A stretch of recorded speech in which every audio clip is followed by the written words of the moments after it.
Ciao a tutti! Today I'm going to share with you 5 common mistakes that many tourists make in Italy that can make you look disrespectful or out of place. These are simple things, but they can really change how Italians perceive you and your overall experience. When visiting another country, it's totally normal to assume that everyday behaviors work the same as in your own country. So, for example, you might do things like eating or drinking while walking on the street, or you might expect restaurants to be open all day, or you may enter shops without a greeting. But if you do any of these in Italy, you are very likely going to be perceived as rude or inappropriate.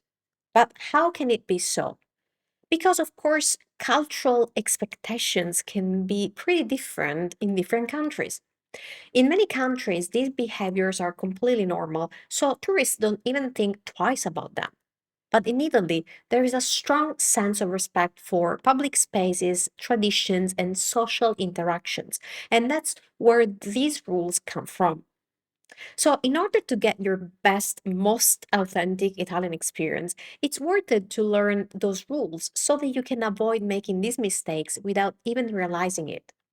As always, I'm also going to try to do my best at explaining the reasons behind these rules so that you don't feel like these are just things that you must not do, but so that you can get a real understanding for the cultural reasons behind them. So here they are. Mistake number one, dressing inappropriately. This applies to churches mainly, but also to places like museums. In Italy, churches are not just tourist attractions, they are still places of worship. And even for museums, dressing appropriately is considered a way to show respect for the place and the meaning it carries, like celebrating history or culture. So please make sure to avoid shorts, tank tops, and bare shoulders. And make sure to cover your shoulders and knees when getting into a church, and in most cases, even when you get into a museum, for example, a more formal place. Um, and consider that if you're not that dressed appropriately, churches are probably going to deny you access. So you will not be allowed inside if you don't cover your shoulders and your knees. Mistake number two, eating or drinking while walking. Now, this is not very common in Italy for Italian people. For us Italians, a meal is something to be enjoyed at your own pace, sitting at a table, usually with some company. This also applies to alcohol, which is usually consumed with food. So avoid walking around while eating your pizza or drinking your beer. Instead, stop, stand, or even better, sit and enjoy your food. Now, there is one exception to this rule because there are always exceptions to the rules in Italy. But we will come back to this exception in a few minutes. Now, on to mistake number three. Errore numero tre. Sitting on monuments or historic steps. Now, this is a big one. Avoid sitting on fountains, monuments, or certain historic stairs. Instead, use benches or designated areas. This is a way to try to preserve those sites from inevitable wear and also to show respect again for the meaning and history of the place or the monument. And in some cities, you can even get fined for this, so pay attention. Mistake number four, not greeting people. In Italy, greeting is quite essential. We are a relatively small country with a long history of close knit communities, and this is part of that culture. This is where it comes from.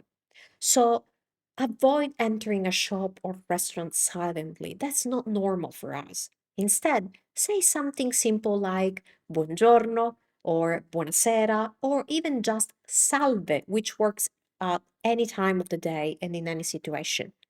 This small gesture immediately shows respect and politeness. And mistake number five, Numero 5, expecting food at any time. Italy has specific meal times, especially for proper meals at restaurants. So avoid expecting lunch at 3 p.m. or dinner at 5 p.m. That's not going to happen in an Italian restaurant if it's a real, authentic Italian restaurant, not a tourist trap, of course. Instead, follow the typical hours, which are for lunch around between 12 and 2:30 p.m. and for dinner between 7:30 and usually 10:30 p.m. Outside those hours, many kitchens are just closed. Now, I would love to know if you have ever experienced one of these situations in Italy, or if you're here because you're getting ready for your first trip. Let me know in the comments. Now, what I want to really highlight is this. These are not super strict rules. There's no police going to be checking on you. But these are strong cultural habits rooted in our history and in our traditions. And these are the things that make each place unique.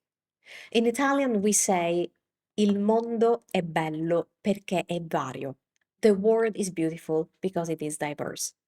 And even small adjustments like these can completely change how Italians are going to interact with you. And by the way, if you want to understand what life really looks like b- beyond tourism, then my Living in Italy guide can help you a lot. This guide walks you through bureaucracy, healthcare, daily life, and cultural differences with clear explanations and practical advice based on real experience. So you know what to expect and how to navigate things with confidence when in Italy. If you want to learn more, you can find the link in the description below this video. Now, one more important thing. I told you to avoid eating and drinking while walking because we don't really do that in Italy. Well, there's a huge exception to that, and that is eating gelato. That's perfectly fine for us when walking. Why? Probably because gelato is not a meal for us, but it's a treat. And actually, I would say that 90% of gelato in Italy is eaten while strolling, mentre facciamo una passeggiata. So you can do that too. So please remember, Italy is not just a place to visit, it's a culture to experience. And I really hope today's video helps you enjoy your experience in Italy even more. That's all for today. I will see you in the next video. Ciao da Valentina.